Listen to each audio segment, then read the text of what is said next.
Hello everyone, welcome to my channel. Today we're delving into another tragic case. But before we begin, I want to apologize for any language barriers. English isn't my first language, but I'm doing my best for you all. Thank you for your patience and understanding. In 2003, a harrowing incident shook Brazil to its core, garnering international attention. Hundreds of law enforcement officers, rescuers and volunteers scoured the forests of Guaçu province in search of a young couple who had vanished. Hopes of finding them alive were dashed, and their ordeal turned into a nightmare. The families of the missing endured further anguish when the main perpetrator, a rapist, torturer, and murderer, escaped justice and even improved his living conditions.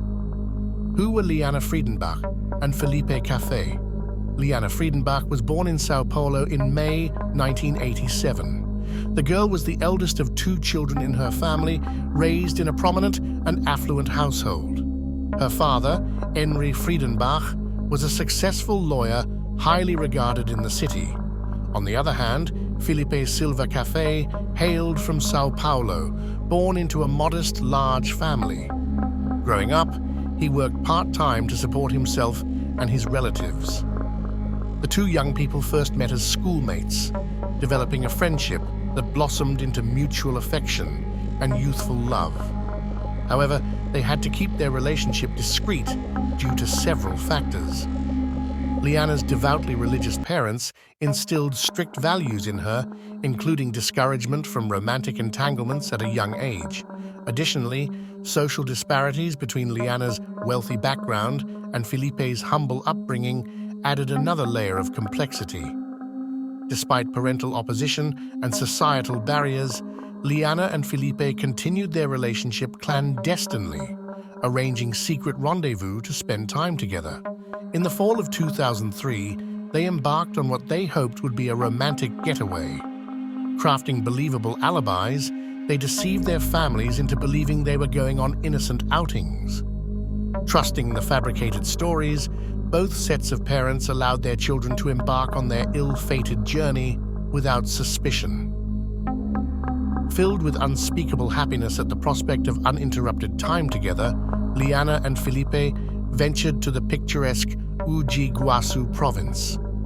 Armed with a tent, sleeping bags, and minimal provisions, they set out with limited funds, relying on their student status for free transportation. Their meticulously planned route aimed to reach their destination by bus on the early morning of October 31st. Meeting at the designated location, the lovers ensured they remained unseen by anyone who might recognize them together. Boarding the first bus, they embarked on a journey that took them through another city, where they spent the night at the bus station. Two more transfers brought them closer to their destination, culminating in a trek of a few kilometers to a secluded spot in the woods where they planned to camp. Despite the fatigue from their travels, the warm and sunny day kept their spirits high as they joked, laughed, and made plans for their getaway. Upon reaching their chosen spot, they set about establishing their modest yet inviting campsite. However, unbeknownst to them, their presence did not go unnoticed in the impoverished area known for breeding crime. Their well-dressed appearance and large backpacks caught the attention of local bandits, including Paulo Cesar D. Silva Marquez, alias Pernambuco, and Roberto Alves Cardoso, known as Chino, the 16-year-old leader of the gang. Intrigued by the sight of the strangers, particularly the beautiful young girl, and sensing an opportunity for robbery, the bandits stealthily trailed the couple through the forest. As Lyanna and Felipe settled into their tent and enjoyed a snack, the intruders lay in wait, biding their time until they were certain no one else would join the unsuspecting pair. Pernambuco and Chino then launched their attack, brandishing threats against the couple. Faced with the unexpected assailants, Felipe and Lyanna, paralyzed with fear, made no attempt to flee or defend themselves. After rifling through their belongings, the bandits left them shaken and vulnerable. After rummaging through their belongings and finding nothing of value, the criminals hatched a new plan: ransom. Lyanna, terrified, played into their hands, affirming her affluent background and her father's willingness to pay any sum demanded. Buoyed by this revelation, the bandits, lacking experience in such matters, struggled to organize the ransom while ensuring their own freedom. As the plan took shape and the bandits deliberated their next moves, they decided to secure the prisoners to prevent escape. Initially held in a decrepit structure near the farm, Felipe endured brutal beatings and was tightly bound to prevent resistance. That night, the gang members took turns tormenting the defenseless girl, ultimately breaking her spirit. Unable to execute their ransom scheme, the criminals opted for a darker solution, eliminating the captives and concealing their bodies in the forest. After subjecting Felipe to further torture, they led him and Lyanna deep into the woods. A gunshot rang out, and only Pernambuco returned, leaving Lyanna to grapple with the grim reality of Felipe's fate. Despite the absence of the missing couple, suspicions arose among their families. Lyanna's parents, upon discovering the falsity of her supposed church excursion, suspected her elopement with Felipe. Desperate for answers, they reached out to Felipe's family, only to find them unaware of his whereabouts, believing him to be on a camping trip with friends. Complicating matters, neither of the young men had been in contact for days, and their phones were inactive. Amidst the uncertainty, Lyanna's affluent background and her family's connections offered no solace, leaving her trapped in the clutches of her captors, who sought to prolong her suffering as a twisted amusement until their whims waned. HRI's investigation mobilized the entire police force, meticulously retracing the steps of the runaway youths. Following each clue, they painstakingly pieced together the route taken by the young couple after their escape. Their journey led them to Embu-Guasu, where the trail went cold in a desolate wooded area, coinciding with the last activity on their phones. A massive search effort ensued, with law enforcement, rescue teams, and concerned citizens combing the area. A local businessman contributed his personal helicopter to scour the terrain from above, while flyers with the missing couple's photos blanketed the region. The discovery of their campsite sent shivers down spines. Despite the absence of overt signs of violence, the scene bore an ominous aura. Belongings strewn haphazardly, tent slashed open with precision, and cell phones discarded, evidence of a sinister turn of events. Tragically, Felipe's lifeless body was soon located, his fate sealed by a gunshot wound to the back of his head. The grim reality dawned. Lyanna's chances of survival were slim, yet hope persisted, however faint. Henry Friedenbach, desperate for any lead on his daughter's whereabouts, engaged the press, ensuring widespread coverage to reach as many people as possible. A substantial reward was offered for information, but despite these efforts, Lyanna remained elusive, her fate shrouded in uncertainty. The murder of Lyanna. After the criminals freed Felipe, they took Lyanna back to the house where they had previously held her. By that time, Antonio Gano da Silva and Agnaldo Pius Chino had joined the bandits, and he proudly told them that Lyanna was his property and that he could do with her as he pleased. He invited everyone to indulge in their most heinous fantasies with Lyanna, and a day later, after learning of the extensive search operation, his offer was accepted. The criminals made the decision to relocate, taking the victim to the home of Anthony Matias de Barros, another gang member. Later that day, they went fishing with Lyanna, and the ringleader chose to cover her with his jacket because it was getting cold outside, and he wanted to show concern for her. When Chino's older brother, whom the juvenile offender had concealed about his affairs, showed up at the same location, Chino pretended that Lyanna was his girlfriend, but he soon realized she was the wanted girl.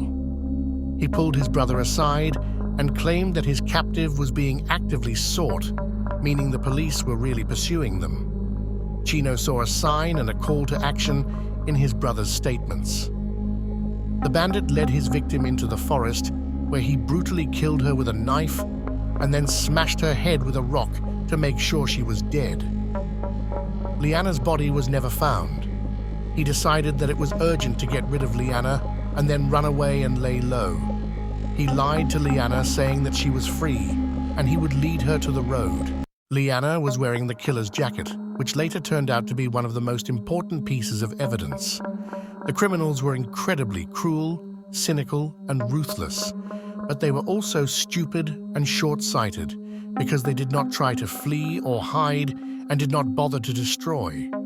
Until 5 days after the massacre, there was literally no life left on her.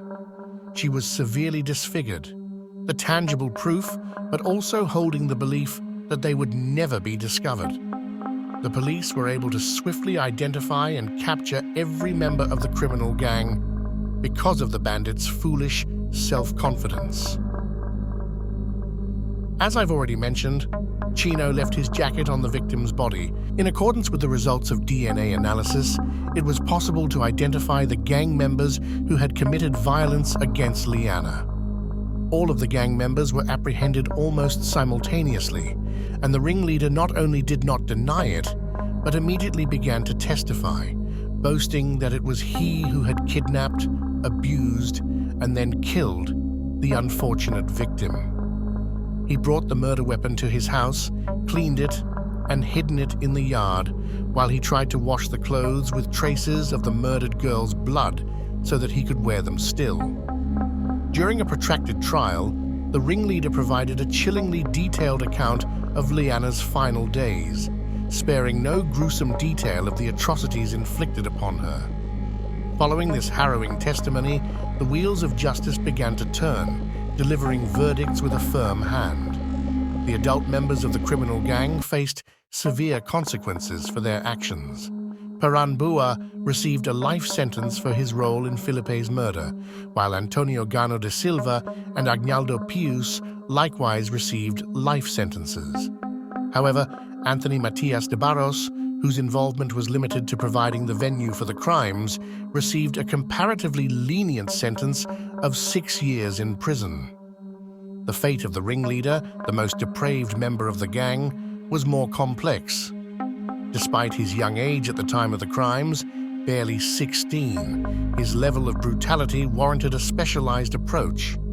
As such, he was sent to a juvenile detention center with a relatively lenient regime. However, his behavior within the facility was cause for concern. He made multiple escape attempts and exhibited aggressive and erratic tendencies. Consequently, he underwent a psychiatric examination to assess his mental state and suitability for rehabilitation. Following a thorough psychiatric evaluation, Chino was diagnosed with multiple mental abnormalities, which individually may not have posed a significant threat, but in combination, they transformed him into a sophisticated sadist and remorseless murderer devoid of empathy. Consequently, he was transferred to a closed-type medical institution where he was mandated to undergo compulsory treatment and rehabilitation. Despite fervent appeals from the families of the victims, no further punitive measures were imposed on him. Ironically, Chino found himself in improved conditions compared to his pre-crime state. He was allocated a private, comfortable room equipped with modern amenities such as a large TV, internet access, and a plush bed with an orthopedic mattress. His dietary needs were catered to with 4 balanced meals per day, tailored to his individual requirements as part of the institution's policy. His monthly upkeep cost was estimated at approximately R$1,200, equivalent to around $2,500. In recent years, Chino has regularly petitioned for his release, asserting that he has completed the prescribed course of treatment and no longer poses a threat to society. He argues that he is ready to reintegrate into normal life. However, The chilling reality of his crimes looms large, casting a shadow over any prospect of redemption. This monstrous tale serves as a stark reminder of the depths of human depravity. Thank you for tuning in. Don't forget to subscribe for more shocking stories ahead.